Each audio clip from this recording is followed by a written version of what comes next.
ನಮಸ್ಕಾರ ರೀ ನಮ್ಮ ತಿಂಡಿ ಮಂದಿಗೆ. ನಾನು ನಿಮ್ಗೆ ಇವತ್ತು ತೋರಿಸ್ತೇನೆ ರೀ ಡ್ರಿಪ್ ಪೈಪ ಹೆಂಗೆ ತಯಾರು ಮಾಡ್ತಾರಂತ ಹೇಳಿ. ನೋಡೋಣ ಬರ್ರಿ. ಇದು ನೋಡ್ರಿ ರಾ ಮಟ್ರಿಯಲ್ ರೀ. ಇದು ಬೆಂಗಳೂರಿಂದ ಬರ್ತೈತೆ ರೀ. ಇವು 2 ಚೀಲ ತೊಗೊಂಡ್ರಿ ನಾವು ಮಾಡ್ಕೋದ ಮಿಕ್ಸ್ ಮಾಡ್ಕೋಬೇಕು ರೀ.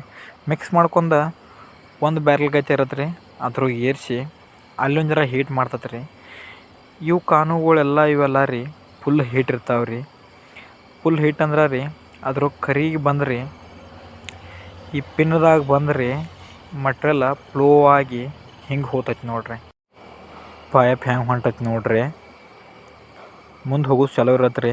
ಇಲ್ಲಿ ಹಿಂದೆ ಸಣ್ಣ ಗುಂಡೆಗತ್ತ ಡ್ರಿಪ್ಪರ್ ಇರ್ತಾವ್ರಿ. ಈ ಡ್ರಿಪ್ಪರ ಮುಂದೆ ಹೋಗಿ ಇಲ್ಲಿ ಒಳಗಿನ ಸೈಡ್ದಾಗ ಪ್ರೆಸ್ ಆಗ್ತಾವ್ರಿ. ಇವೆಲ್ಲ ನೀರು ಕೋಲ್ಡ್ ಫುಲ್ ಇರ್ತಾವ್ರಿ. ಕೋಲ್ಡ್ ನೀರಿನಾಗ ಒಂದು ಪೈಪ ಸಾವಕಾಶ ತಯಾರಾಕೋತ ಬರ್ತೈತೆ ರೀ. ಪೈಪ್ ಹೆಂಗೆ ಹೊಂಟೈತಿ ನೋಡ್ರಿ ಸ್ಪೀಡ್ಲೆ. ಇವೆಲ್ಲ ನೀರು ಇರ್ತಾವ್ರಿ. ಇಲ್ಲಿ ಏನಂತಿರ್ಲ ನಮ್ಮ ಕಂಪ್ನಿ ಹೆಸರು ರೀ ಮತ್ತು ಯಾವ ಪ್ರಾಡಕ್ಟ್ ತಗೋತೈತೆ ಹೇಳಿ ಬೀಳ್ತೈತೆ ರೀ. ಇದು ಪಂಚಿಂಗ್ ರೀ. ಪಂಚ್ ಮಾಡತ್ತಿರೋದು ಹೋಲ ಸೆನ್ಸ್ ಆಗ್ತಿರತ್ತೆ ರೀ. ಸೆನ್ಸ್ ಮ್ಯಾಗ ಪಂಚ್ ಮಾಡೋದು ರೀ. ಇದು ನೋಡ್ರಿ ಕ್ಯಾಮ್ರಾ ಹೋಲ್ ಚಲೋ ಆಗೈತೆ ಇಲ್ಲ ತೋರ್ಸತ್ತೆ ರೀ.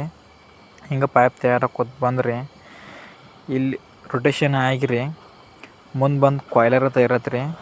ಇಲ್ಲಿ ಬಂದು ಫೈನಲ್ ಅಟ್ಯಾಚ್ ಆಗ್ತೈತಿ ನೋಡ್ರಿ. ಹೆಂಗೆ ಸುತ್ತೈತಿ ನೋಡ್ರಿ. ಇದು ಆಟೋಮೆಟಿಕಾಗಿ ಇರತ್ತೆ ರೀ. ಸುತ್ರಿ ಹಿಂಗೆ ಹಿಂದೆ ಬಂದು ತಯಾರಾತು ನೋಡ್ರಿ ಬಂಡಲ್ ಒಂದು ಪೂರಾ ಓಕೆ ಕಾಯಿಲ್ ರೀ. ಇದು ನಾನ್ ಐಸ್ ಪ್ರಾಡಕ್ಟ್ ಐತೆ ರೀ. 4-5 ಥರ ಪೈಪ್ ತೆಗಿಬೋದು ರೀ. ಯಾವ ಪೈಪ್ ತೆಗೆದ್ರೆ ಸೂಕ್ತ ಅನ್ನೋದು ಮತ್ತೊಂದು ವಿಡಿಯೋದಾಗ